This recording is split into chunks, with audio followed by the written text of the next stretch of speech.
اس وقت رشید کی جذباتی حالت ایسی تھی کہ وسیم خان اسے جو کہتا رہا وہ تسلیم کرتا رہا۔ وہ خوف سے کانپ رہا تھا۔ وسیم خان نے اس کے کپڑے جو اس نے میز پوش میں لپیٹے تھے اٹھائے، اور وہ جب چلنے لگا تو رشید ڈرے ہوئے بچے کی طرح اس کے ساتھ لپٹ گیا اور رو پڑا۔ کہنے لگا، آپ نہ جائیے، یہاں رہیے یا مجھے ساتھ لے چلیے۔ وسیم خان نے اسے سمجھایا کہ اس کا اب کمرے سے غیر حاضر ہونا مناسب نہیں، وہ حوصلہ مضبوط رکھے اور اگر پولیس آ جائے تو پوری دلیری سے واردات سے لا علمی کا اظہار کرے۔ وسیم خان اس کے واردات کے کپڑے لے کر چلا گیا۔ پھر وسیم خان کہاں کہاں گیا رشید کو کچھ بھی معلوم نہیں۔ وسیم خان کے جانے کے 3-3.5 گھنٹوں بعد میں رشید کے کمرے میں گیا۔ میرے ساتھ اس کے ہاسٹل کا سپرنٹنڈنٹ تھا۔ یہ چند گھنٹے رشید کے لیے قیامت کی گھڑیاں تھی۔ اگر وسیم خان اسے ہدایت نہ دے گیا ہوتا تو رشید بھاگ جاتا، اور جب مفرور ملزم کی حیثیت سے پکڑا جاتا تو یہ کہانی جو مجھے 1962 میں سنائی گئی 1942 میں پھانسی کے تختے پر ہی ختم ہو جاتی۔ میری رائے یہ ہے کہ اگر وسیم خان اپنے آپ کو پیش نہ کر دیتا تو رشید کو یقیناً سزائے موت ہو جاتی، یا سیشن جج اس کی کم عمری پر رحم کرتے ہوئے عمر قید کی سزا دے دیتا۔ لیکن اس انگریز سیشن جج سے رحم کی توقع نہیں رکھی جا سکتی تھی۔ رشید نے وسیم خان کو تھانے میں دیکھا جب میں رشید کو اقبال جرم کے عین کنارے پر لے آیا تھا۔ اس کے بعد جو کچھ ہوا وہ آپ کو سنا چکا ہوں۔ رشید کو میں نے خارج از تفتیش کر دیا تو وہ رفت کے گھر گیا اور اسے ساری واردات سنائی۔ رفت کے والد صاحب بھی جاگ اٹھے۔ رشید نے انہیں بھی بتایا کہ اس کا ایک کلاس فیلو اس کے ہاتھوں قتل ہو گیا ہے اور وسیم خان نے ڈرامہ کھیلا ہے۔ رفت کے والد صاحب پریشان ہو گئے۔ وہ وسیم خان کو نہیں جانتے تھے۔ رشید اور رفت نے انہیں بتایا کہ وہ کون ہے اور ان کے ساتھ اس کا کیا تعلق ہے۔ والد صاحب بہت متاثر ہوئے۔ انہوں نے محسوس کیا کہ وسیم خان خلوص اور ایثار کا پیکر ہے، ورنہ کسی کی خاطر کون اتنا خطرہ مول لیتا ہے۔ وہ اسی وقت پولیس اسٹیشن گئے۔ آگے میں تھا، میں ایس ایچ او تھا۔ میں نے انہیں وسیم خان سے ملنے کی اجازت نہیں دی کیونکہ مجھے ابھی وسیم خان کا اقبالی بیان مجسٹریٹ کے سامنے لے جا کر قلم بند کرانا تھا۔ میں نے انہیں بتایا کہ 4-5 دنوں تک وسیم خان کو جیل کی حوالات میں بھیج دیا جائے گا، وہاں آپ اسے آسانی سے مل سکتے ہیں۔ میں نے چھٹے روز اپنی کارروائی مکمل کر لی۔ وسیم خان کا اقبال جرم قلم بند ہوا اور اسے جیل کی حوالات میں بھیج دیا گیا۔ رفت کے والد صاحب رسوخ والے تھے۔ انہوں نے وسیم خان سے ملاقات کی۔ وہ ایک وکیل بھی ساتھ لے گئے تھے۔ رفت اور رشید بھی ساتھ تھے۔ یہ رفت کے والد صاحب اور وسیم خان کی پہلی ملاقات تھی۔ رفت نے مجھے سنایا۔ ہم جیل کے اندر گئے اور ہمیں ایک کمرے میں بٹھا دیا گیا۔ تھوڑی دیر بعد وسیم خان کمرے میں داخل ہوا۔ میں اور رشید اٹھ کھڑے ہوئے۔ میں نے ابا جان سے کہا کہ یہ ہے وسیم خان۔ ابا جان نے وسیم خان کو دیکھا تو ان کا منہ اور آنکھیں حیرت سے کھل گئی۔ وسیم خان مسکرا رہے تھے۔ ابا جان کے منہ سے جیسے سسکی نکلی ہو۔ انہوں نے کہا، وسیم تم؟ وسیم خان نے مسکرا کر جواب دیا، زندگی کا سفر عجیب ہے۔ بچھڑے ہوئے مسافر کسی نہ کسی منزل پر، کسی نہ کسی موڑ پر مل ہی جاتے ہیں۔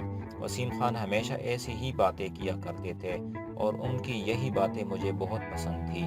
وسیم خان نے ابا جان کی طرف ہاتھ بڑھایا، لیکن ابا جان نے ہاتھ ملانے کی بجائے وسیم خان کو بازوؤں میں لے لیا اور کتنی ہی دیر دونوں ایک دوسرے کے سینے سے لگے رہے۔ بہت مختصر باتیں ہوئی۔ میں سوچتی رہی کہ کیا ابا جان اور وسیم خان ایک دوسرے کو جانتے ہیں؟ ان کے درمیان کیس کے متعلق باتیں ہوتی رہیں۔ وکیل نے انہیں بتایا کہ وہ جب سیشن کورٹ میں جائیں تو اقبالی بیان سے منحرف ہو جائیں اور بیان دے کہ پولیس نے تشدد سے بیان لیا ہے۔ میں نے دیکھا کہ وسیم خان وکیل اور ابا جان کی باتوں کو پوری دھیان سے سن ہی نہیں رہے تھے۔ انہوں نے ہم سب کو یہ کہہ کر بے فکر رہنے کو کہا کہ میں نے رشید کو بچانے کے لیے پولیس کو گمراہ کیا ہے۔ پولیس خوش ہے کہ میں نے اقبالی جرم کر کے شہادت اور ثبوت بھی مہیا کیے ہیں، لیکن میں آخر میں جو بیان دوں گا وہ آپ سب کو حیران کر دے گا۔ میں بری ہو جاؤں گا۔ وکیل نے انہیں کہا، وسیم صاحب، آپ نے ان بچوں کی خاطر ایثار کیا ہے، لیکن یہ خیال رکھیے گا کہ قانون آگ ہوتی ہے، اس سے کھیلنا بڑا خطرناک ہے۔ عدالت میں میری ہدایات کو نظر انداز نہ کیجیے گا۔ مجھے سیشن کورٹ کا خطرہ نظر آ رہا ہے۔ وسیم خان خوش تھا جیسے قتل کا جرم اپنے سر لے کر قید ہو جانا کوئی بات ہی نہیں۔ اس نے سب کو یقین دلایا کہ اس نے جو ڈرامہ کھیلا ہے اس کا انجام اچھا ہوگا۔ رفعت نے مجھے سنایا۔ ہم گھر آ گئے۔ ابا جان نے مجھ سے پوچھا کہ وسیم خان سے میری ملاقات کس طرح ہوئی تھی۔ میں انہیں پہلے بھی بتا چکی تھی، ایک بار پھر بتا دیا۔ انہوں نے پوچھا، وسیم نے تم سے میرے متعلق پوچھا تھا؟ میں نے جواب دیا کہ میں نے وسیم خان کو آپ کا نام بھی بتایا تھا اور امی مرحومہ کا بھی۔ میں نے انہیں یہ بھی بتایا تھا کہ ہم کہاں کے رہنے والے ہیں۔ ابا جان نے پوچھا، وسیم خان نے میرے متعلق کوئی بات کی تھی کبھی؟ میں نے جواب دیا، نہیں ابا جان، آپ ایسی باتیں مجھ سے کیوں پوچھ رہے ہیں؟ میں نے ان سے پوچھا، معلوم ہوتا ہے کہ آپ وسیم خان کو پہلے سے جانتے ہیں۔ ابا جان نے کہا کہ نہیں، ایسی کوئی بات نہیں، یہ آدمی ایک غیر معمولی شخصیت ہے۔ میں ابا جان کے اس جواب سے مطمئن نہ ہوئی۔ ان کے انداز سے پتہ چلتا تھا کہ وہ وسیم خان کو پہلے سے جانتے ہیں۔ وسیم خان نے جیل میں انہیں دیکھتے ہی کہا تھا کہ بچھڑے ہوئے مسافر کسی منزل، کسی موڑ پر مل ہی جاتے ہیں۔ میں حیران اس پر تھی کہ ایسی کوئی بات ضرور تھی جو ابا جان نے چھپا لی تھی، لیکن ان دنوں وسیم خان قید میں تھے، اس لیے ہم سب کی توجہ اور خاص طور پر میرا دھیان ان کی طرف ہی رہتا تھا۔ رات کو جب سونے کے لیے لیٹتی تھی تو دل میں آتی تھی کہ فرش پر سوؤں، کیونکہ وسیم خان کا خیال آ جاتا تھا کہ وہ فرش پر لیٹے ہوئے ہوں گے۔ رشید اور رفعت نے بتایا کہ وسیم خان آخر دم تک یہی کہتا رہا کہ وہ آخر میں بیان دے کر سب کو حیران کر دے گا۔ وکیل آخر دم تک مطمئن تھا، مگر وسیم نے آخر میں ایسا بیان دیا کہ فی الواقع ہم سب کو حیران کر دیا۔ اپیل بھی نامنظور ہو گئی۔ 8ویں روز وسیم خان کو پھانسی چڑھنا تھا۔ رشید، رفعت اور اس کے والد صاحب وسیم خان سے ملنے گئے تو والد صاحب نے پوچھا، وسیم یہ تو نے کیا کیا ہے؟ وسیم خان نے سلاخوں میں سے مسکرا کر کہا، جو سوچا تھا وہ کر دیا۔ رشید کہتا ہے کہ وسیم خان کی مسکراہٹ پہلے سے زیادہ شوق اور مسرت سے بھرپور تھی۔ وہ خوش تھا اور بہت ہی خوش۔ رفعت اور رشید کی رو رو کر ہچکی بند گئی۔ رفعت کے ابا جان بھی روتے رہے اور وسیم خان سب کو ہنس ہنس کر تسلیاں دیتا رہا۔ اس کے بعد سب ہر روز وسیم خان سے ملنے جاتے رہے۔ ایک روز وسیم خان نے رشید سے آہستہ سے کہا، ایک دن تم اور رفعت آنا، ابا جان کو ساتھ نہ لانا۔ ایک روز صرف رشید اور رفعت اسے ملنے گئے۔ پھانسی میں صرف اگلا دن باقی تھا۔ وسیم خان نے رشید سے کہا، تم مجھے اپنا رقیب سمجھتے ہو رشید، آج تمہارے دل سے سارے شکوک رفع کر دوں گا۔ تم نے ایک روز مجھے کہا تھا کہ میرے اور رفعت کے درمیان سے ہٹ جاؤ، میں تمہارے سامنے سے ہمیشہ کے لیے ہٹ رہا ہوں۔ یہ سن کر رشید کی داڑھیں نکل گئی۔ وسیم خان نے سلاخوں میں سے ہاتھ باہر نکال کر رشید کے سر اور منہ پر پھیرا اور کہا، میں تم پر طنز نہیں کر رہا رشید، میں نے آج تمہیں ایک کہانی سنانے کے لیے بلایا تھا۔ یہ کہانی رفعت کے لیے زیادہ دلچسپ ہوگی۔ وسیم خان نے انڈیا کے ایک اور شہر کا نام لے کر کہا، میں وہاں کا رہنے والا ہوں۔ اپنی بہت ساری زمین تھی، بہت بڑی حویلی تھی اور میں ماں باپ کا اکلوتا بچہ تھا۔ میں شہزادوں کی طرح بڑا ہوا، تمہاری طرح شہزادوں کی طرح کالج میں پڑھتا رہا۔ کالج میں ہی تھا کہ میری شادی ہو گئی۔ وہ جاگیرداروں کے گھرانے کی بہت اچھی اور بہت خوبصورت لڑکی تھی۔ ہم ایک دوسرے میں گل مل گئے اور شادی کے تیسرے مہینے میرے والد صاحب فوت ہو گئے۔ میرا ایک ماموں اور 2 چچے تھے۔ چچے ہماری جائیداد کے پیچھے پڑ گئے۔ انہوں نے میری ماں کو دھمکیاں بھی دی اور مختلف طریقوں سے پریشان کرنے لگے۔ انہوں نے مجھے غائب کر دینے کی بھی دھمکیاں دی۔ صرف ماموں ہمارا طرفدار تھا۔ ایک روز اس کی میرے چچوں سے لڑائی ہو گئی جس میں میرا ماموں قتل ہو گیا۔ 6 مہینے بعد چچے صاحب بری ہو کر آ گئے۔ میری ماں کو میرے والد صاحب کا ہی غم بہت تھا۔ اب اس کا سگا بھائی بھی مارا گیا۔ یہ غم اسے لے بیٹھا اور وہ مر گئی۔ میں اکیلا رہ گیا۔ میں اس وقت 3rd ایئر میں پڑھتا تھا۔ پھر معلوم نہیں کیسے ہوا کہ تمام زمین کے مالک میرے چچا بن گئے۔ میرا زمین پر کوئی حق نہ رہا۔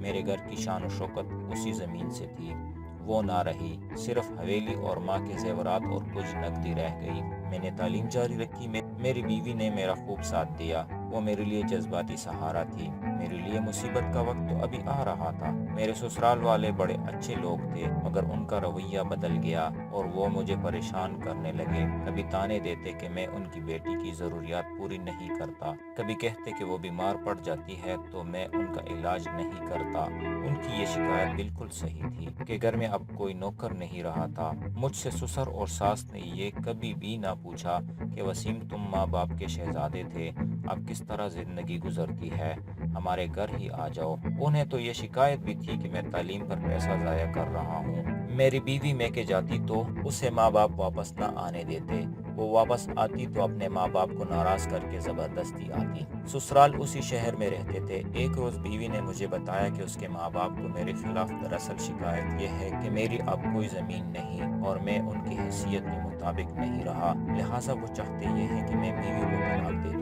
میں سمجھ گیا کہ ان لوگوں نے اپنی بیٹی مجھے نہیں، میری جائیداد کو دی تھی۔ ایک روز میری بیوی میکے چلی گئی۔ چند دن بعد اللہ تعالیٰ نے اس کو ایک چاند سی بیٹی عطا کر دی۔ کسی کی زبانی پتہ چلا، میں خوشی خوشی گیا، لیکن مجھے اپنی بیوی تک جانے کی اجازت نہ دی گئی، نہ ہی میں اپنے بچی کو دیکھ سکا۔ میں وہاں بیٹھا رہا، کسی نے پانی کا گھونٹ بھی نہ پوچھا۔ میں اٹھ کر آ گیا۔ 3 مہینے میری بیوی نہ آئی، میں بھی نہ گیا۔ وہاں اب میرے لیے صرف ذلت تھی۔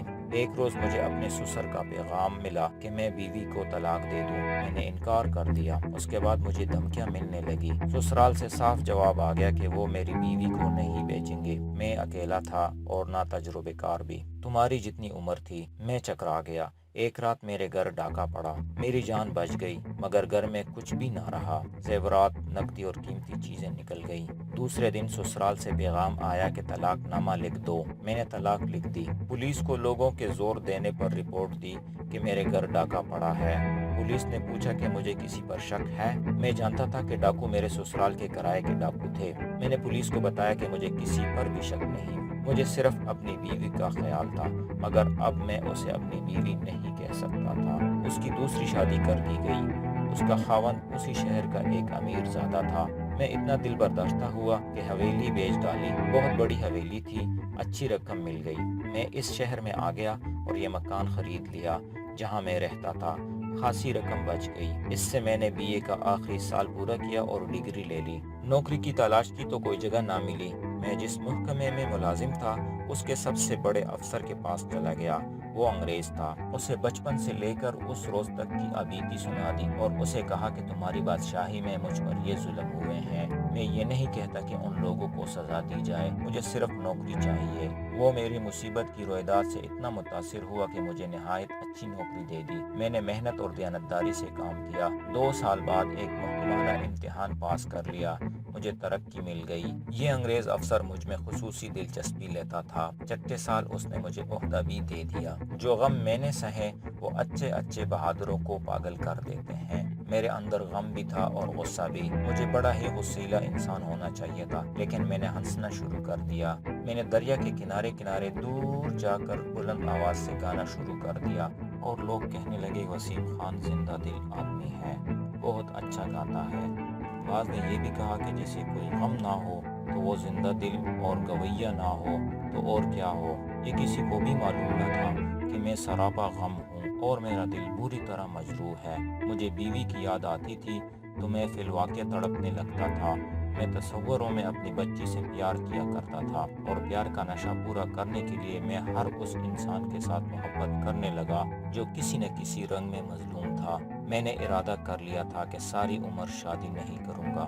ایک روز ایک بیوہ کے متعلق پتہ چلا کہ 2 سال پہلے تک اس کا خاوند زندہ تھا تو وہ فارغ البالی سے باپردہ زندگی گزارتی تھی۔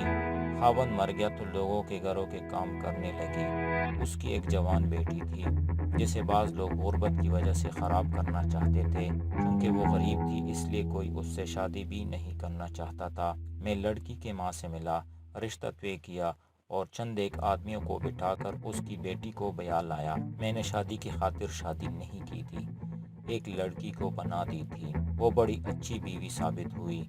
3 بچے پیدا ہوئے، تینوں مر گئے۔ وقت گزرتا چلا گیا اور 18-19 سال گزر گئے۔ پھر وہ شام آئی جب تم دونوں اچانک میری زندگی میں داخل ہوئے۔ تم دونوں شاید دیکھ نہیں سکے تھے کہ رفعت کو دیکھ کر میں چونک پڑا تھا اور میں افسردہ ہو گیا تھا۔ مجھے یوں محسوس ہوا جیسے میری پہلی بیوی آ گئی ہے۔ نقش و نگار میں ذرا بر فرق نہ تھا۔ اسی عمر میں وہ میرے گھر میں آئی تھی۔ میں نے انسانوں میں اتنی مشابہت کبھی نہیں دیکھی تھی۔ رفعت کی شکل میری پہلی بیوی سے زیادہ ملتی تھی۔ مجھے یہ دھوکہ ہوا جیسے میں اسے خواب میں دیکھ رہا ہوں۔ پھر ہم میں بے تکلفی پیدا ہو گئی تو میں نے رفعت سے اس کے والد صاحب کا نام پوچھا۔ اس نے نام بتایا تو میرے دل میں درد کی ایک ٹیس اٹھی۔ میں نے اس سے اس کی امی کا نام پوچھا تو اس نے امی کا نام بھی بتا دیا اور یہ بھی کہ اس کی امی اس کے بچپن میں مر گئی تھی۔ میرے سارے دھوکے صحیح ثابت ہوئے۔ رفت، تم میری پہلی بچی ہو۔ رشید نے سنایا کہ یہ سنتے ہی رفت کی یہ حالت ہوئی کہ وہ سلاخوں سے ٹکرائی اور ہاتھ اندر کر کے اس نے وسیم خان کا چہرہ اپنے ہاتھوں میں لے لیا۔ جیل کا جو سنتری پاس کھڑا تھا اس نے رفت سے کہا، بی بی ہاتھ باہر رکھو۔ پھر وسیم خان کے ہاتھ باہر آ گئے۔ باپ بیٹی ملے تو اس وقت جب ان کے درمیان سلاخیں اور موت حائل ہو چکی تھی۔ رفت کی ماں کی شادی دوسرے آدمی سے کر دی گئی تھی۔ رفت 3-4 سال کی ہوئی تو اس کی ماں مر گئی۔ اس آدمی نے دوسری شادی کی، 2 سال بعد وہ بھی مر گئی۔ پھر اس شخص نے شادی نہیں کی، وہ اسی شہر میں آ گیا اور یہاں کوٹھی بنا لی۔ ان کی اراضی بہت تھی۔ وسیم خان نے باقی بات اس طرح سنائی، میں اس راز سے پردہ نہیں اٹھانا چاہتا تھا، میں کسی کو اپنا ماضی نہیں دکھانا چاہتا تھا۔ میری بیوی بھی شک میں پڑ گئی کہ میں اب افسر اور امیر ہو گیا ہوں، اس لیے میں امیر کبیر لڑکیوں کو پسند کرنے لگا ہوں۔ رشید کو بھی شک ہو گیا کہ میں اس کے راستے میں حائل ہو گیا ہوں۔ میری مجبوری یہ تھی کہ میں رفت کو اپنی نظروں سے اوجھل نہیں کر سکتا تھا۔ رفت بیٹی، تمہیں مجھ میں جو کشش نظر آتی تھی وہ میری شگفتہ مزاجی کی وجہ سے نہیں تھی، یہ تو خون نے خون کو پہچان لیا تھا۔ میں خوش تھا کہ تمہاری منگنی رشید جیسے پیارے لڑکے سے ہو گئی ہے، میں تو تمہارے لیے آدھا جہیز تیار کر رہا تھا، مگر رشید ایک لڑکے کو قتل کر بیٹھا۔ اس نے اچھا کیا کہ قتل کر کے میرے پاس آ گیا اور میں نے اسے تمام ضروری باتیں پوچھ لی۔ میں نے دیکھ لیا تھا کہ میری بچی کا سہاگ اجڑ رہا ہے۔ میں رشید کو پھانسی کے تختے سے ہٹا کر خود وہاں کھڑا ہو گیا۔ وکیل کہتا تھا کہ وہ مجھے بری کرا لے گا، میں اقبالی بیان سے منحرف ہو جاؤں، لیکن میں اب زندہ نہیں رہنا چاہتا تھا۔ میں نے اپنے لیے یہی موت پسند کی۔ تحریری وصیت کے مطابق وسیم خان نے اپنا مکان رفت کے نام کر دیا تھا اور بینک میں اس کا 24,000 روپیہ جمع تھا، وہ بھی رفت کے نام چھوڑ گیا تھا۔ وسیم خان کی لاش رفت کے والد صاحب لے گئے تھے اور نہایت احترام سے تجہیز و تکفین کی، لیکن رفت کا دماغی توازن بگڑ گیا۔ اسی حالت میں اس کی شادی رشید سے کر دی گئی۔ اس سارے واقعے کا ایک نتیجہ یہ بھی سامنے آیا کہ رفت کو اپنے ابا جان سے نفرت سی ہو گئی، حالانکہ وہ اسے بہت چاہتے تھے۔ وہ پاکستان میں آ کر فوت ہوئے۔ رفت کے ساتھ ان کا پیار قائم رہا، لیکن رفت ان سے کچی کچی رہی۔ میں آج بھی حیران ہوں کہ وسیم خان نے یہ ڈرامہ کس خوبی سے کھیلا تھا۔ اس نے رشید کی جگہ خود پھانسی کے تختے پر کھڑا ہونے کے لیے ہر وہ شہادت اور ثبوت مہیا کی جو استغاثہ کو قابل اعتماد بنانے کے لیے درکار تھا۔ اگر وسیم خان پولیس افسر ہوتا تو کامیاب سراغ رساں ہوتا، مگر وہ باپ تھا، اپنی بچی پر قربان ہو گیا۔ تو یہ تھا آج کا ایپیسوڈ۔ امید ہے آپ سب کو بہت پسند آیا ہوگا، اس لیے اسے زیادہ سے زیادہ شیئر کیجیے گا، اور اگر اس چینل کو سبسکرائب نہیں کیا ہے تو ابھی اس کو سبسکرائب کیجیے گا اور بیل آئیکن کو بھی پریس کیجیے گا تاکہ ہر آنے والی ویڈیو آپ کو بر وقت مل سکے۔ شکریہ۔